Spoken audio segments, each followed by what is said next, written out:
man! You are a rascal! All of you! You must die!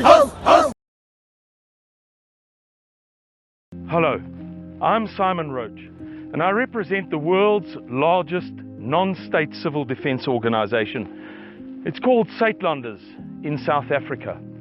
We represent the white people of South Africa who are presently being told that they can expect to see a genocide against them. They're being told this by their own political leaders, the African National Congress of Nelson Mandela fame, the EFF, Economic Freedom Fighters, Marxist Party.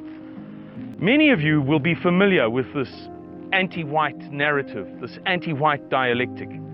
The government ministers in our country are talking openly about a genocide against white people, a civil war based upon race directed at white people. Government ministers. Just a few days ago, YouTube published a video against whites, racism, all of these things with which you're familiar.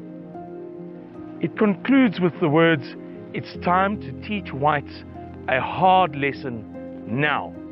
Can you imagine?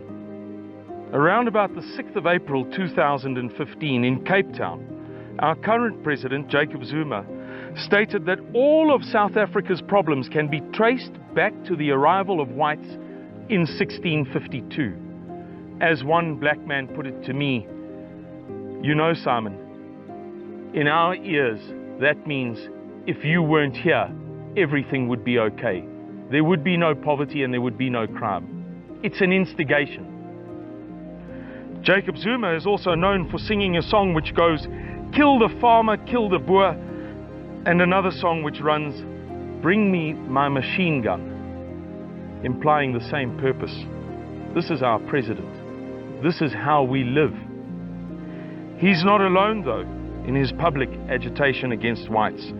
On the 7th of November 2016, the leader of the Marxist Economic Freedom Fighters Party in our parliament, Julius Malema, was recorded saying to a crowd of supporters, "I am not calling for the slaughter of whites, yet." As another black man, a leader in South Africa, said to me, that means that he will call upon his supporters to slaughter whites, Simon. Indeed, Julius Malema told another group of supporters that when the EFF party assumes power, the Afrikaner white people of South Africa, who've been here since the 6th of April 1652, will be relegated to a separate status, an apartheid. He said it repeatedly and emphatically. As if that was not enough, one of the heads of the African National Congress's private militia, the Spear of the Nation, or Mkhonto weSizwe, a man by the name of Themba Mavundla, called upon young blacks to sign up for military training in preparation for an expected war against whites. This is really happening in our country. It gets worse. Our parliamentary record recently admitted the statistic that it is 2.02 times, in other words, more than double, likely that a South African farmer will be murdered than that a South African policeman will die. Some of these things are difficult to talk about. We live in a society that is so perverse that the moment that you examine what's happening, you recoil from it. Let's begin with a 3-year-old girl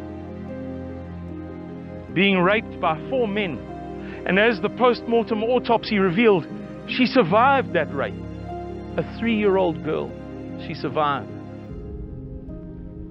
So her attackers, her rapists, these grown men, bundled her up in newspaper, poured gasoline on it and set it alight. That's how she died in the end. Or a 4-year-old girl, crucified to her parents' farmhouse's kitchen table, and then raped by 3 men, while her mommy and daddy lay gurgling in their own blood on the kitchen floor. These things happen in South Africa, and they're not isolated incidents. There are thousands and thousands and thousands of such incidents. That's how it is that we get to the statistics that I've been sharing with you.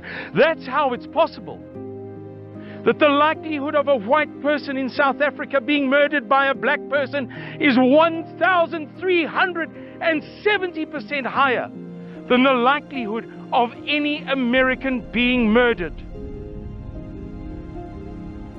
It's incredible. But that's what we live with every day. That's why we have to take steps to protect ourselves. Because in this country, rape and murder is not a threat. It's not something abstract and remote. It's something that all of us have experienced, directly or indirectly, perhaps an attempted murder. And so when we contemplate civil war, nationwide anarchy in this country, we contemplate it as an imminent reality, something for which we must prepare today. Every little bit of help that we receive from the outside world, from the few friends that we have, because we don't have friends in established political parties, we don't have friends in the media, in big business. The friends we have are the people who are watching this video. And every little bit of your help takes us a step further to protecting the women, children, old people, and non-able-bodied people who are going to suffer the very worst of the war that is coming in South Africa.